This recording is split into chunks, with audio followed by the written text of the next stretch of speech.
try muna natin itong tatlo. Since hindi na talaga sila binalikan ng mga magulang nila. Kaya,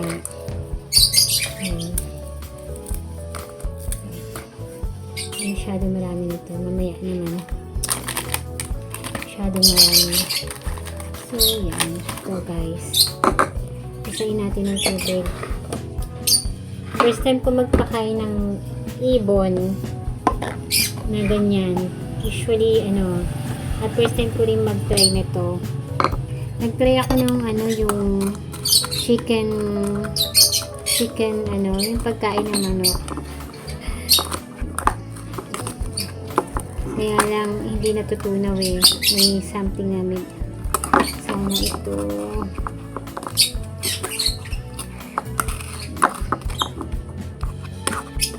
Grabe guys, saan na yung mga magulang nila.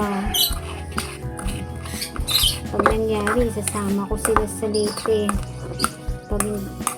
Kasi mamamatay sila pag hindi sila naalagaan. Ayan siya guys. Sana kainin ng ibon. Iintin naman. Ayan guys. Ayan.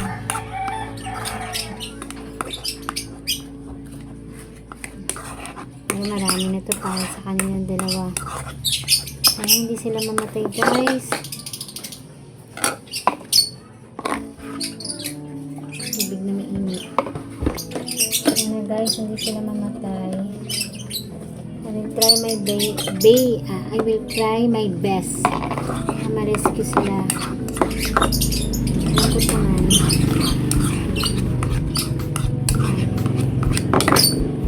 Ayan, malambot. Is malambot sila, diba? Compared dun sa pagkain ng manok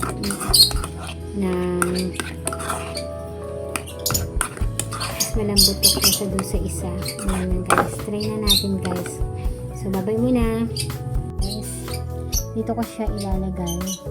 Sana mag-work to sa ibon. Ayan guys. Sana kumain sila guys. Try natin. Try natin guys.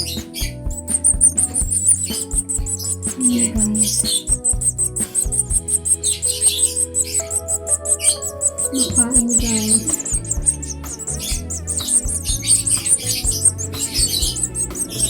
I think guys, kailangan natin ibaba. Kailangan natin guys, ibababa ko. Kaya ay, hindi kita. Dito ka dapat. Yan, kita. O, dito ka sa kabila. Sa kabila, dito ka. Yan. Nakita na. Okay na? Guys, hindi pala basta-basta makukuha yung mga baby bird. Nakakapit sila sa nest. Nakakapit sila guys. So, madilim na. So, no choice ako. Pakakainin ko sila kahit nandyan sila sa ceiling. Medyo nahirapan ako pero sige lang.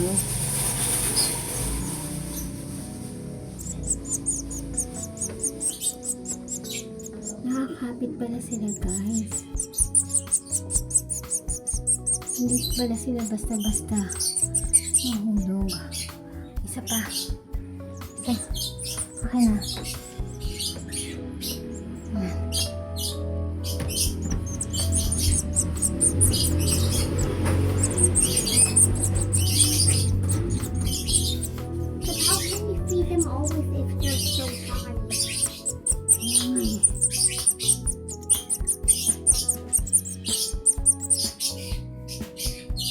Sobrang hirap magpakain guys kasi ang taas nila, nakakangawit.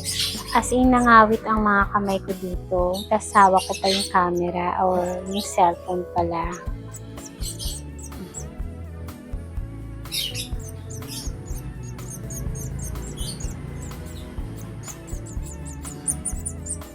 Wala guys.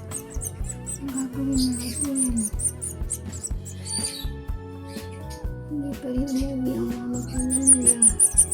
Guys, buti na lang kahit frita yung pinapakain ko, kinain nila.